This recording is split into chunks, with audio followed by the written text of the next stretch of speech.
All right, probability basics. Buckingham students will be able to calculate simple probabilities using theoretical and experimental probabilities. This is pretty straightforward stuff. The main thing that you need to recognize is that anytime you're doing a probability, you're really just looking for the number of favorable outcomes, or the number of successes maybe you could think of, over the total number of possible outcomes. So that would be like your successes plus failures. So like a way of thinking of this is S for success over success plus failure. Okay, so for these ones, I'm going to just start off by saying I want my number of favorable over the number of total possible. Okay, so this question, find the probability of pulling a yellow marble from a bag with 3 yellow, 2 red, and 2 green, and 1 blue. Well, what's the favorable? Well, that's the 3 yellows that I have. The total possible is all of them added up. So that's 3 plus 2 plus 2 plus 1.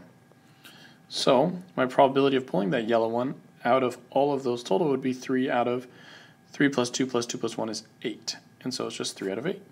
Pretty easy, right? All right, so for practice 1, we have a bag of 9 red marbles, 2 blue marbles, and 3 green marbles. What is the probability of random selecting a non-blue? And so I will ask you this question. A non-blue marble from the bag. I'll ask you this question. How many non-blue marbles are there? That's the key here. Go ahead and work this one out and check back when you're ready to check your work. All right, so number favorable over the number total possible. Well, how many non-blue marbles are there? Well, red is not blue and green is not blue. So therefore there's 9 plus 3 that are favorable, and total possible is 9 plus 2 plus 3. So that gives us 12 over 14, which is 6 over 7. Pretty easy. Here we go. Theoretical probability versus experimental probability. So what we just kind of did was some just basic probability, but now there gets to be some things that are a little bit more interesting. For example, theoretical probability. This is a probability based on known possible outcomes, like flipping a coin or rolling a dice. We know when you flip a coin, there's a 50-50 chance. Or we know when you roll a dice that has 6 sides, there's a 1 in 6 chance of getting any number on that dice. But then there's other things that aren't known, and we call that experimental probability. This is a probability that is based on unknown possible outcomes. So it's based on data or experiments and is therefore only an estimate. So let's talk about that. Here we've got some data on a bunch of recent games. Bunch of games here, and in those games we scored different amount of points. Sometimes we scored 0 to 9, sometimes 10 to 19, 20 to 29, and so on. And I'm asking what's the probability of scoring at least 30 points in your 17th game. Now I'm saying 17 here because if you add up all the total number of games, you see that there's 16. So I'm saying in the next game, the 17th game, what's the probability that you're going to score at least 30? Okay, so again, I'm just going to put success over T for total. I was doing favorable for total possible, but my hand's tired. So this is just success over total. So what's in success? Think about how many successes have we had? Well, how many times did we score at least 30? Well, we scored at least 30 here, and that's 3 different games. And we scored at least 30 here, and that's 2 different games. So that is 3 plus 2. What's the total number of games? Well, we have 2 plus 4 plus 5 in the third column, then plus 3 and plus 2. And I'm running out of space here, but if we work that out, that's a 5 out of 16. And that's the probability that we will, based on our data, this is experimental probability, that's the probability that the next game will score at least 30 points. So for practice 2, I want to ask you, what's the probability of scoring less than 20 points in your 17th game? Go ahead and give that a try, and then check back when you're ready to check your work. Okay, what's the number of successes? Well, we have 2 here that's less than 20, and we have 4 here that's less than 20, so 2 plus 4 is 6. Again, we have a total number of games of 16 still, so this is 6 out of 16, or 3 out of 8. Pretty easy. Let's go to the next page. All right, Now we're going to make predictions. So suppose you were to spin this spinner to the right 210 times. Predict approximately, and again, this is always going to be approximate when you're doing predictions. You can't know for certain. Predict approximately how many times you would get the colors red or blue. And if you happen to be colorblind or something, here, this is the red and this is the blue. And for the next problem, this is the orange.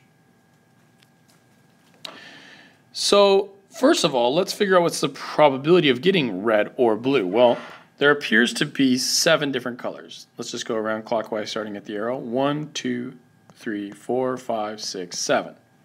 Okay, and how many of them are red and blue? How many successes do we have? We have 2. Red and blue is 2. So we could say the probability is of getting red or blue is 2 out of 7.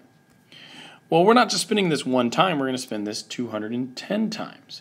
So we can just simply take our probability and multiply it by the number of times we're spinning it, and this should give us an approximate, well, it is actually, it's equal, but it's still an approximate number of times we'd get red or blue. And 2 times 210 is 420, and 420 divided by 7 is 60. So we get approximately 60. I actually could have put equal signs here because that's equal, but this is still an approximation of what we would get. I mean, it's probably not going to be exactly 60, but it's probably going to be really close. All right, so for practice number 3, suppose you're to spin the spinner above 350 times this time. Predict approximately how many times you would get the color orange. Go ahead and give that a try and check back when you're ready to check your work. Okay.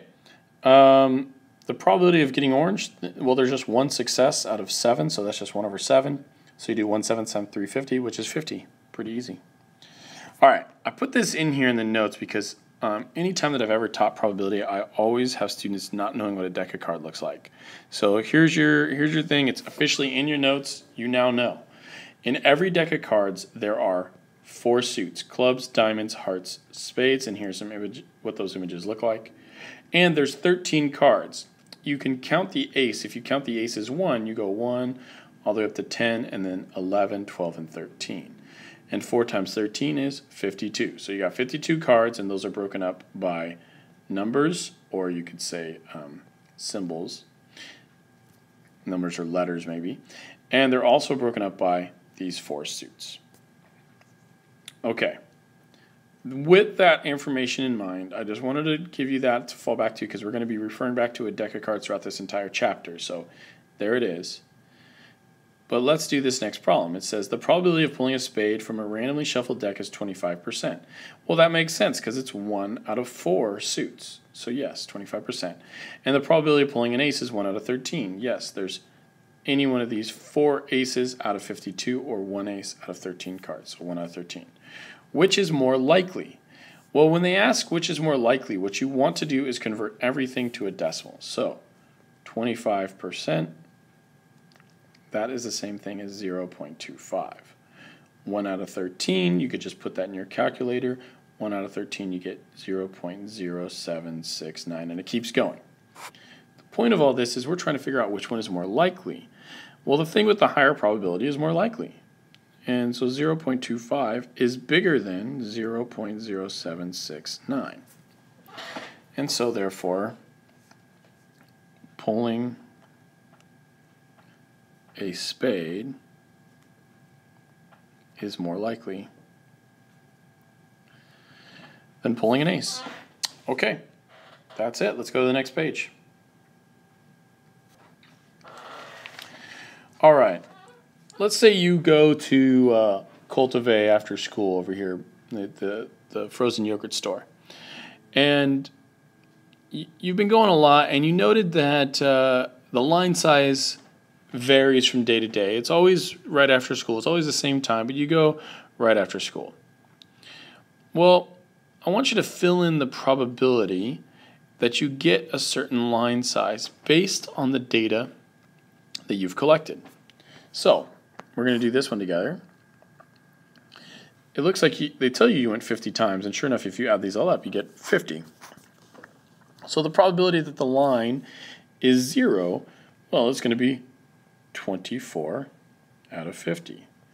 And that can reduce. That reduces to 12 out of 25. All right. The next one, well, we have 18 times that there was one person in the line, so that's 18 out of 50. That reduces to 9 out of 25. And lastly, there was 8 times when there's 2 people in line. That's 8 out of 50. That reduces to 4 out of 25. Okay, that's really it. I mean, you could calculate decimals of these if you want. The one thing that I want to show you is when you look at all the probabilities of all possible outcomes, I mean, obviously there's never been a situation when there was 3 people in line. But you got 12 plus 9, that's 21. 21 plus 4 is 25. So your total here is 25 out of 25, which is 1. And when you do have all the possible outcomes involved, all the probabilities added up, it should equal 1. Because, well, 1 is like 100%. So eventually, if you had all possible outcomes, it should equal 100%. Now, there's a 100% chance that one of those outcomes is going to happen, right? Okay, so in the next part it says, suppose you plan to visit the same yogurt store 500 times over the next several years. How many times in your next 500 visits would you expect there to be a 2-person line? So, I want you to try this one on your own. And then check back when you're ready to check your work. All right, well, the probability of having a 2-person line is 4 out of 25, or you could say 16%. But we're just going to take that fraction and multiply it by 500 to get us 80. We just multiply it. So it's approximately 80. It's not going to be, it might be 80, but it might not be exactly 80, right? It's just an estimation that 80 times out of your 500 visits now, you should expect to see a line size of 2. That is assuming, that it stays the same popularity as it did during your trial. Some things change. Maybe they have a sale or something, and so now there's more people in line. So these are all things that could happen, and that's why it's called experimental probability, and that's why it's only an estimate. Okay. I got a summary here for you. Suppose you have a fair dice with 6 sides labeled 1 through 6. The theoretical probability of rolling the number 5 is exactly 1 out of 6 because there's one side that has a 5 on it and there's 6 total sides. Suppose you rolled the dice 6 times but a 5 never came up. How is this possible? Would you expect a 5 to show up if you rolled it more times? Please explain in complete sentences. All right, see you guys in the next video.